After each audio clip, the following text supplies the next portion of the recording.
Okay, what on earth do these swords have in common? Not much, other than the fact that I'm going to be testing them on a particularly durable target. This is one of the cases where I have a target in need of a sword rather than a sword in need of a target.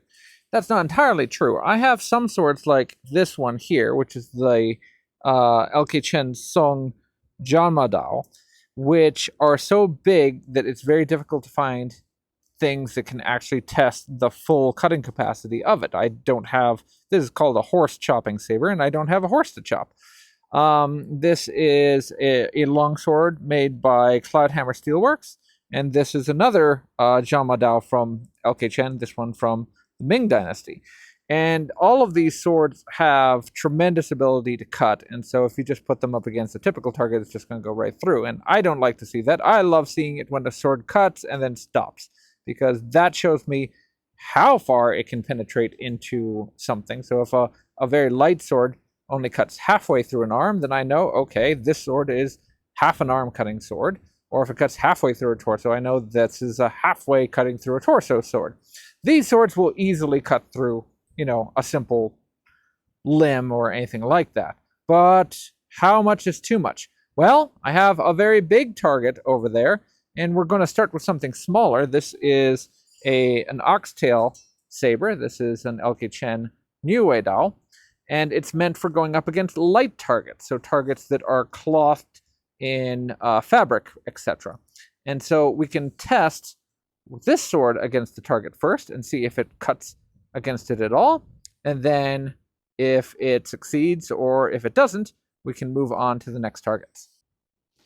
Before we get to the main event, I thought it might be fun to see how each of the swords did against one of my archery foam targets. This has already been used before, so it has some cuts in it, and it's kind of wet, but still might be fun. So why don't we give it a go? The Oxtail Dao.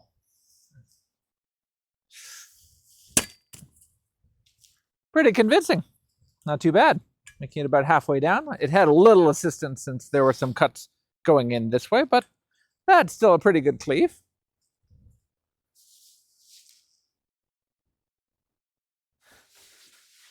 The Song Zhanmadao. Slower and much thicker. A lot more friction here.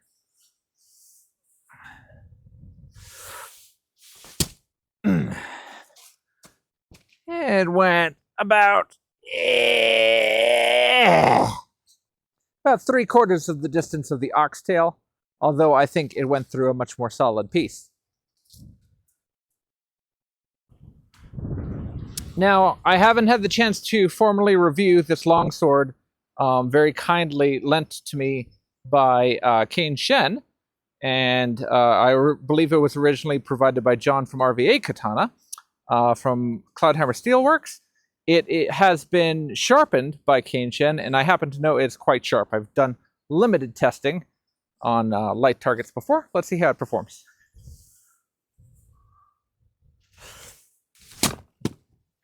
Well,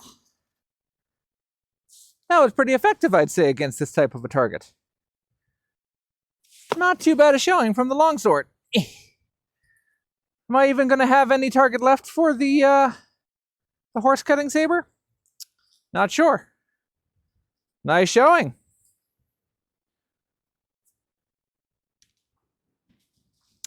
And the LK Chen Imperial Guard Changdao. This is way too much sword, but it's fun anyway. I don't have any solid part of my thing to cut through anymore. I could try and turn it on side, but that part's all cut through anyway. I'll just try cutting here. We'll see what happens.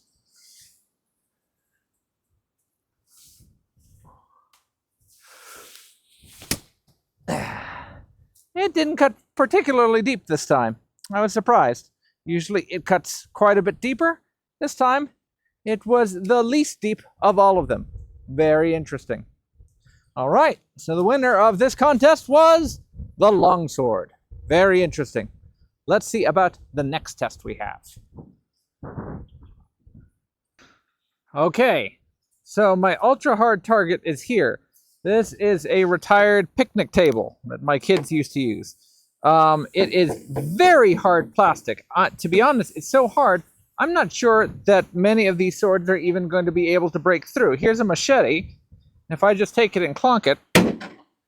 So the machete scored a line and cracked the corner here, but that's about all it did, and the table rebounded. So this type of testing is bordering on abusive. I'm not going to recommend you do this with swords that are fine of edge or are made of, you know, for instance, differentially hardened type of quenching. Swords that are brittle are prone to snapping. This is a potentially damaging sort of situation. I'm wearing extra protective gear. I have my thick gloves on.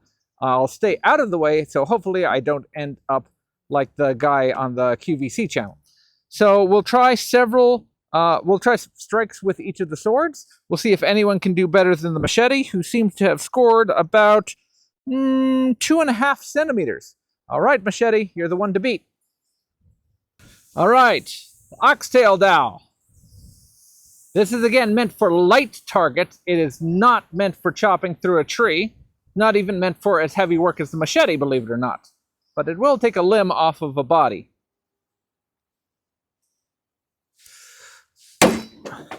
Nice! All right.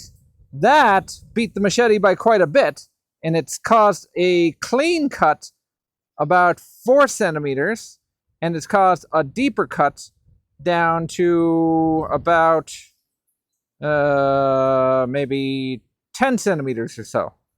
Good showing from the Oxtail Dao. All right, let's see what a two-handed sword can do.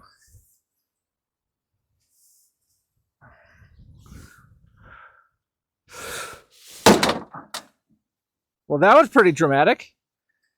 Obviously, it caused a lot of fragmenting from the plastic, and it's gone down about 16 centimeters straight into it. That was very dramatic. Let's see if we caused any damage to the blade. So, from past experience, this type of breaking of targets, so if you have something like glass, like PVC, like striking into a bone, or hard plastics, when things, instead of shearing straight across, instead cause fragmentation like this, this is where you find edge damage happening on your swords. The sword will end up catching on all of these little spurs, and you can end up with chips or cracks or worse. So let's see if the Cloud Hammer suffered any ill effects. It's got all sorts of scuffs on it just from plastics, but look, it just wipes off with my thumb, and oh look, the plastic actually literally just wipes off. And believe it or not, it is perfectly good. The edge is perfectly fine. Pretty durable. Not too bad. Not too bad. Let's see what LK Chen can do. Oh, I've been waiting to do this for a while. All right. Let's do the big Zhanmadao.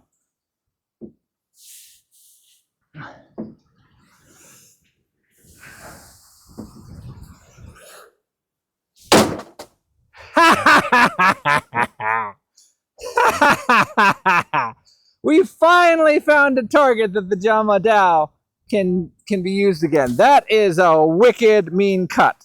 And it's gone down maybe 40 centimeters deep into the table. My goodness, look at that. When you need something that's going to cleave through man and horse together, please use the Song Zhanmadao. Oh my goodness gracious. How am I even going to get this thing out? Yeah.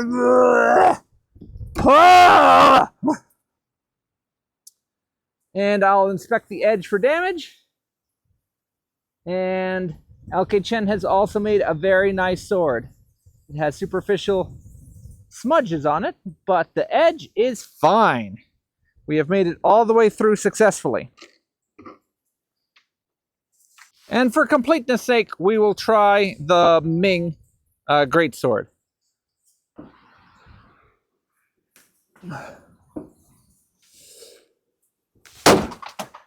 Nice! And that basically has cut down just as far as the Song Zhanmadao. Not too shabby. Good showing by both of the big two-handed swords.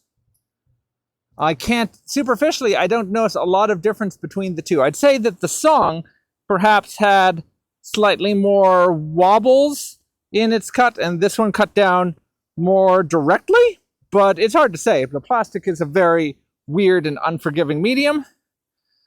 I'll pull the blade out. Moment of truth time.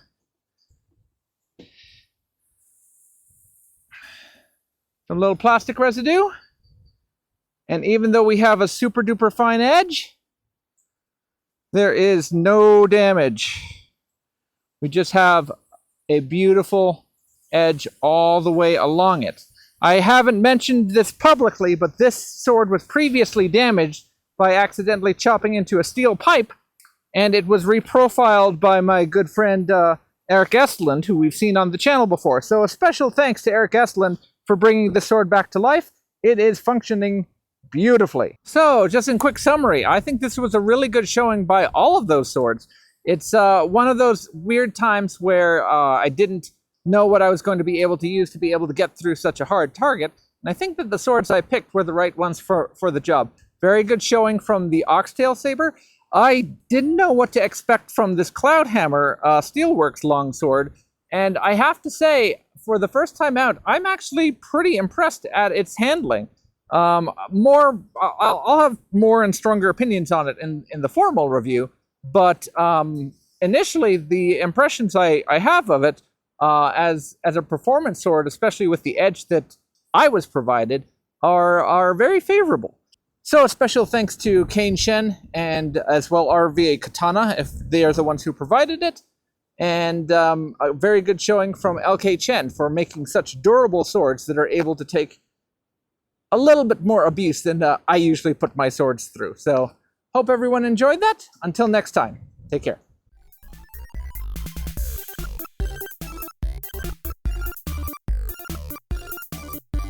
So this is bordering, oh my goodness gracious. Don't worry, that's a blooper that absolutely will not make it in the final video.